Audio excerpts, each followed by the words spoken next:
මේ ක්‍රියාදාමය මෙහෙයවපු Who were the individuals who primarily backed the attacks? The report has not highlighted information on the activities carried out by the National Tawhid Jamaat group and its members' relationship with the intelligence officers. It is said that the weapons received by individuals in Zaharan Hashim's group, such as Rilwan and Ami Mohideen, had been sold or buried. But there is no definite information on whether these individuals had been provided weapons by the LTTE during the war. Why haven't steps been taken to recover these weapons? Who were the individuals who did not take the relevant action? These matters have not been covered in the report. There is an accusation that the army's intelligence units had provided security, funding and other perks to the Tawhid Jamaat movement. Who are the individuals who must be held responsible for this? If this group had been provided protection in exchange for information, there is a doubt as to why our units had not received intelligence information before India and prevented the attacks from taking place. වළක්වා නොගත්තේ කියන ගැටලුව බොහොම පැහැදිලිව තියෙනවා. අබු කියන ඉන්දියාවේ ඉන්න ISIS සංවිධානයත් එක්ක It has been revealed that a powerful individual identified as Abu in India, who has links to the ISIS group, had maintained close ties with Zaharan Hashim. But the Presidential Commission that probed the April 21st attacks has not made recommendations on the steps that must be taken to investigate this individual.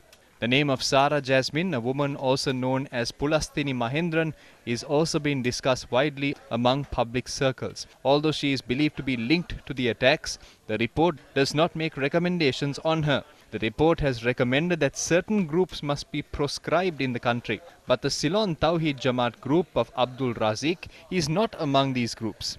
It was Abdul Razik who gave protection to Pulastini Mahendran. Why isn't this group on that list? Why haven't recommendations been made to ban this group? Zaharan Hashim's laptop had been confiscated in Batiklo.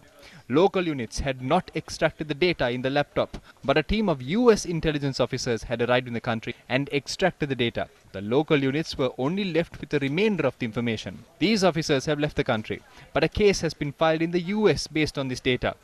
The Commission's report doesn't recommend bringing this data down to Sri Lanka to carry out the relevant investigations. කිසිම යෝජනාවක් මේ commission වාර්තාවේ නැහැ.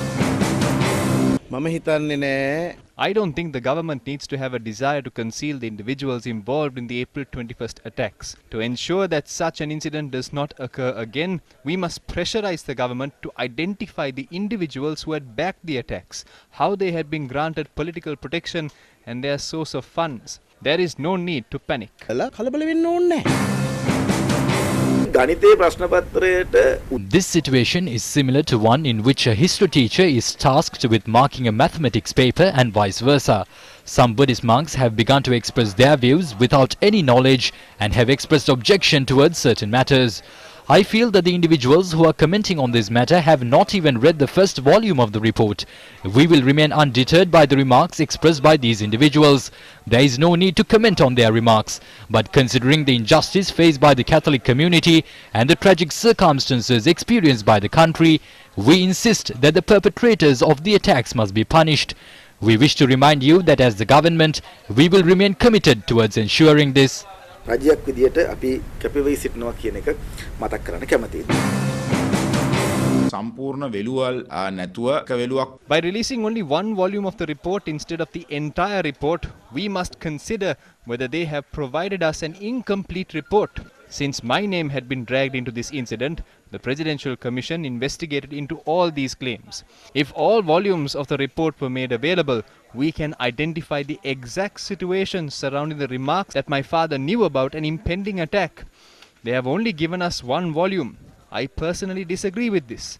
That is because rumors and misinformation continue to surround us. Where did Zaharan fly overseas? Which country did he visit in 2018? On how many occasions did he fly overseas? Whom did he meet? Why did he fly overseas? Why do we need a report that does not include this information? Everyone knows about the officials who neglected their duties, but we are raising questions about the person who carried out the bombings. මේ පැහැර හැරපු මිනිස්සු ගැන පුංචි පබෙක් හරි දන්නවා. මෙහෙවපු මිනිහා ගැනයි අපි අහන්නේ. දේශපාලනයේ සම්බන්ධ නොවන හැම සිදුවීමක්. Investigation units in Sri Lanka have been able to uncover information on all apolitical incidents swiftly. That is why matters surrounding the murder of Tajuddin, Ekneliguda and the disappearance of 11 youth are still being discussed. Therefore, these incidents must be investigated. Matters surrounding these cases can also be identified. But if these incidents have a political affiliation, then they will continue to be swept under the carpet as a result of political deals.